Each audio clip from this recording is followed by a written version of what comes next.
Hi guys, you're watching the Something Else show, and once again, we have something else to present to you. Today I'm going to talk to one of the few basketball players, professional basketball players, who are more than that.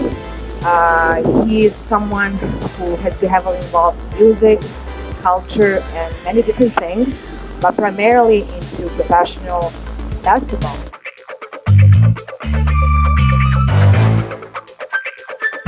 Ladies and gentlemen, I'm going to talk to Justin Tucker. Justin, how are you doing? I'm doing well. How are you? Thank you for having me here. Thank you for being on my podcast. I really appreciate you coming here since you're from Orlando. Yeah, I am from Orlando. Today you have been traveling for more than 3 hours. Yeah. To come here and do the podcast, right? Definitely, yeah. Nah, it wasn't too bad of a trip. I actually got here, it felt like 2 hours and 30 minutes. I felt like I was driving a little faster. Nobody was on the roads this morning, so, perfect timing. Okay, so do you prefer Miami more than Orlando, or do you love Orlando more than you like? I like the vacation. Like I said, if it's vacation-wise, I think Miami's definitely a spot, to come down here vacation-wise. And it's lots of, like I said, beaches and just a different feel from like Orlando. Orlando, is more so like fast, big city. And when it comes to like a lot of buildings and all that, we don't really have, we don't have beaches at all. We have lots of lakes and stuff like that. So pretty much a lot of things to do over there. Pretty similar, except for the beaches. Every time you want to come to the beach, you come to Miami? Maybe not Miami specifically. I'll probably go to like a few different beaches, like Clearwater, Daytona. What is it? Yeah, it's a few different beaches out here. Melbourne. What is your favorite place in all Florida? Ooh. You have a favorite place in Florida? A favorite place in Florida? That's a great question. Honestly, I'm not gonna lie, I'd probably say my city, like West Orlando. Yeah, West Orlando's definitely my favorite place in Florida. It's real peaceful in the sense of bringing me keeping me home, keeping me grounded in a sense. So yeah, but I definitely enjoy West Palm too. West Palm's like a slower version of Miami and real peaceful, so I kind of like West Palm.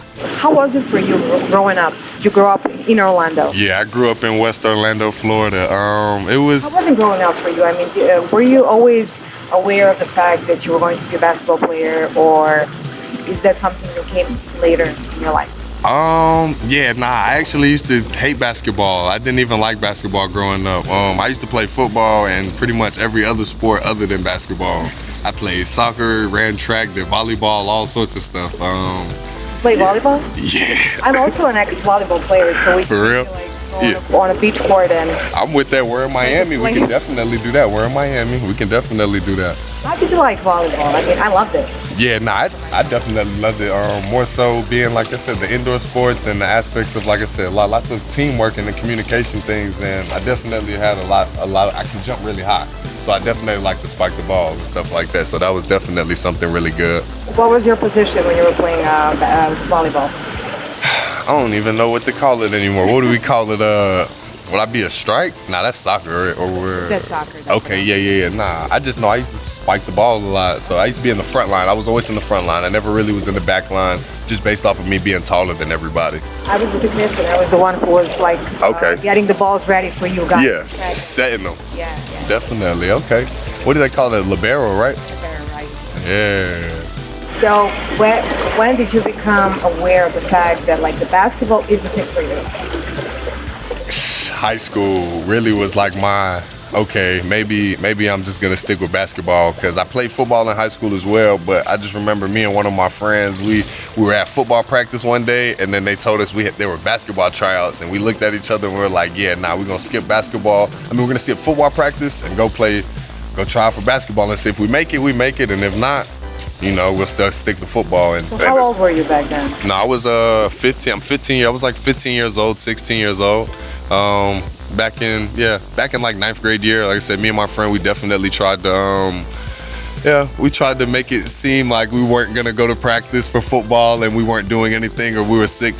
But we decided to skip practice and go to basketball tryouts, and I ended up being the only freshman on varsity. So I ended up being very successful in that. And from 9th grade on to senior year, I realized all I wanted to do was play basketball. So it was like an instant kind of love affair. Yeah, definitely like a love affair. Definitely instant love affair. What was like the breaking point in your professional basketball career when you like really came into realization that you are going to be earning money playing basketball? Life, basically, playing basketball. Pretty much after. I've had a long journey when it came to like colleges and stuff like that. So I've been to 5 different colleges. Ended up sitting out 2 years within that time, and then finishing my last year in 2022-2023. I finished at Kaiser University down in like West Palm Beach, and that the 2 years in between and actually being able to go back into college and pretty much get back into it was definitely something that was like my breaking point. Like, okay, boom, like I can do this. Like I knew I was a professional athlete by very early, based off of a lot of my friends playing in the NBA, playing overseas, and like a lot of older homeboys, older role models and stuff like that. So I realized that it's possible. Like I said, everybody gets a chance. It's all about what you do with that chance. Okay, that's very nice. You said it that way because that was my next question, basically. Why are you not playing in the NBA? Was it ever like your choice and you did not make it, or you didn't even want to play at the NBA? Of course, being from the States, the NBA is always the goal, and that's everybody's dream, every kid's dream, especially if you're playing like basketball. You always want to go to the NBA and stuff like that. But as I've gotten older and I've lived a lot of these different experiences, going to like 5 different colleges, being able to like not being able to do everything right off the court and bouncing back, like figuring out, okay, this is what I'm supposed to be doing, this is how I'm supposed to be doing, and just learning all these different life experiences. And then so yeah, like that kind of changed me into, okay, my goals for basketball changed in a sense of what I want to do with it and what I see myself doing. That's basically wanting to travel the world with basketball, being able to network and see all of these different places, because where I am from, a lot of people don't get to leave. Like where I'm from, a lot of people don't make it out. So that's just a little insight. So we can like probably say for sure that you have managed to meet your goals in life. Yeah, still earning. What is it? Not really content. You can't be content. Once you feel content, that means you're stagnant and stuff like that. Yeah, so they say it's not good to be content ever, because exactly that's when you stop really like progressing. Exactly. And reaching other things. But you have said something that really like means something to me, and I think not enough people are talking about it, because the NBA is like this machinery of making money and sponsorships. Lots of politics in between and all that stuff. Yeah, I mean, you know it probably better than me, but me as a like spectator, I can say that there's a lot of money involved with the NBA. But do NBA players really get the most out of it ever? From my experience with like just having, like I said, a lot of friends and just knowing a lot of different people in like the NBA and all that, they do. Like I said, it's a dream come true, of course. Like a lot of people, like I said, a lot of people, like those are those goals. That's their main goal. It seems like an imposed dream, you know, like something that you don't kind of forced. Yeah, it feels like it's kind of forced. Like a lot of people feel like, oh, that's the only way you can do things. Like, oh, if you don't go to the NBA, you're not successful, et cetera, et cetera. But like, honestly, that's not the case. You can do a lot of different things, and a lot of my friends that do play in the NBA and stuff like that, like they always acknowledge do they have the people that themselves at all. Sometimes, sometimes. Majority, yeah. There's a great sentence in the movie Gladiator. I don't know if you've seen the movie Gladiator with Russell Crowe. When he asks his servant, I think his name is Cicero in the movie, and he says, Cicero, do you find it hard to do your duty? And he says, well, sometimes I do what I want, the rest of the time I do what I have to do. Mm-hmm. Is it like that in the NBA? What do you think? I can only speak from experiences that I know from like my friends and stuff like that. But yeah, I think it is like that. Like they pretty much. Well, I don't remember what NBA players said it, but they said, like I'm pretty much just here so I'm not fined, so I don't get fined. But it was like a joking kind of say, but not really. It is very similar to what you were saying. Yeah, so I can agree with that. Yeah, well, your dream was to travel the world, and you got like exactly, and I'm still I'm able to travel the world. You're still able to travel the world and play various countries. So what is your like favorite country in the world? So I'm gonna be honest with you. I actually just left the country for my first time. This past year, I went to Lithuania. Yeah, and I stayed in Lithuania for about 7-8 months. From West Orlando to Lithuania. West Orlando to Lithuania. Yeah. Big difference. Yeah. I've actually. Tell me more about it. So, and I actually love Lithuania. Lithuania was a great experience. I got to meet a lot of different people that I've never, like I said, and I never really got to meet. I've never met a Lithuanian before until I went to Lithuania. And actually, my agent, one of my agents, is actually and he's Lithuanian, so it was a great connection and stuff like that. I went out there, lived a simple life, seen lots of land, got to herd some sheep. Herd some sheep. Yeah, herd some sheep. When you come from West Orlando. Exactly. Yeah. Now I love animals and stuff like that. So when it came to Lithuania, like they definitely had like lots of land, lots of animals, horses, sheep, chickens, like everything that I could sit there and like imagine. But how did you like the people's mentality over there? It's different. Like in the sense of like a unicorn. Like a unicorn. Yeah, like a unicorn. Yeah, definitely. They see me like a unicorn, but you could also understand to the point where it's like a lot of these people had never seen black people or like people of my color or like people that look like me at all. And a lot of people vocalize that as well. They're like, oh man, you're the first person I've seen like this, et cetera, et cetera. But they were not racist. They were just more curious than anything. I don't give off the vibes where it's like I said, I'm able to fit in. I'm like I'm real, what do you call it? Like a chameleon. So I'm able to like fit into all these different places and be able to connect. I actually learned their language. Like I do speak Lithuanian. Can you say something in Lithuanian? Labas vakaras, kaip tau sakasi, ką tu šiandien veiksi. You just have to repeat that in the mic and tell me what it means. Labas vakaras is like good evening, and then kaip tau sakasi is like how are you. Kaip tau sakasi is how are you, and then that's how we say in Serbian. How are you? Mm-hmm. And then ką tu šiandien veiksi is what are you doing? What are you doing today? And then that's basically all you need to know, right? I mean, yeah, I learned more, of course. In order to start the conversation. Yeah, and Mano Vardas Justinas. What does that mean? My name is Justin. Oh, can you repeat? Mano Vardas Justinas.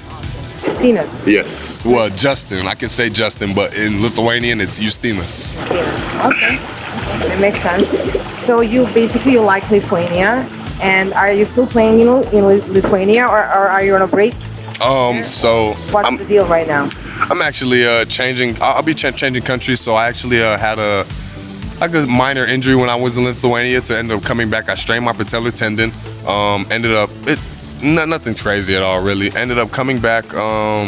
Went to Mexico for a little bit. Played in the Ciba Copa over in Mexico. Came back like mid-April. And around that time, decided to, like I said, get 100% healthy, recover, and all that stuff. So as of right now, I should be signing a contract. Do I know where specifically? Not yet, but in the next month, like this month, I should be signing a contract for sure. Is it going to be Europe or other continent? I want to go back to Europe. I definitely want to go back to Europe, but I'm also intrigued in South America. Oh, me too. Exactly. What about South America intrigues you? Well, I don't know the difference of the cultural appropriation, and I don't know. I would just like to explore, the culture there and the beautiful sights and everything that South America has to offer. I think I would like to go to Mexico. Yeah. Mostly, yeah, and Brazil. Brazil is something that has been an inspiration for me for a long time because it's such a huge country, so many people in it, and it still works somehow. I don't know how because it's mostly poor. Yeah. A lot of people are poor. Mm-hmm. There are a few people that are extremely rich, but it really intrigues me how that works in real life. So that's why I want to go there. Okay, that's definitely intriguing. Yeah, you spoke about Mexico. Yeah, like I said, I was just in Mexico. I played for Obregón. Yeah, it was a small town, definitely smaller city, but it was great. It was definitely a great experience. It definitely felt very Floridian-like. It felt like Florida a little bit, but just based off of like the heat and like the beaches and stuff like that. So it was definitely a great experience, though. Well, yeah, they make sense because of the geographical position of the country. But this is my last question, and this is something that I always ask all my guests, and that is, If you were to pick 3 things to take with you on a deserted island, what would those three things be? And why? So, yeah, that would definitely be something that's a good question. My first thing, I'll start with a yoga mat. With a yoga mat? Yeah, yoga mat. I choose a yoga mat because I'm big on like peace. So like I said, on a deserted island, like you never know, maybe they could have some palm trees, a beach, and like all sorts of different things. So yeah, like I'm big on peace. I'd bring a bunch of fruit. Bunch of fruit? Yeah. I get that. Got to, real healthy, stuff like that. Maybe the deserted island would have fruit. Well, we don't know that, but Exactly. It's always good to bring some food, yeah? And some clothes.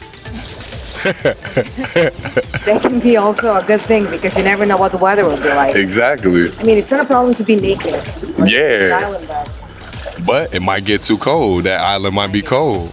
it's almost like you had some time to think about all of this, but maybe had a little time to think about it. Maybe just a little bit. maybe you were like pondering on that idea before I even asked this question. Kind of like I read your mind. It's kind of like very much, yeah. So- But thank you for these beautiful answers and thank you for your time. Thank for you. being on our podcast. Could I ask you a question? Yeah, you can try. If you could have any superpower in the world, what would you choose? Any superpower in the world? Or you can make it up as well. Well, I would definitely like to fly. Yeah. For the sake of it. Just for the sake of it? Where's the first place you would go if you could fly? Well, I would just like to fly up in the sky just to feel how it is. Yeah. Fly, and then I would probably think of a few places. Okay. to go, yeah. No, that's an amazing answer. Do Okay. you like my answer? I do. I love your answer. Okay, thank you. Thank you. Okay. Thank you for your time. Of course. Thank you for having me. Thank you guys for watching the Something Else show and stay with us for some more interesting combos. Bye.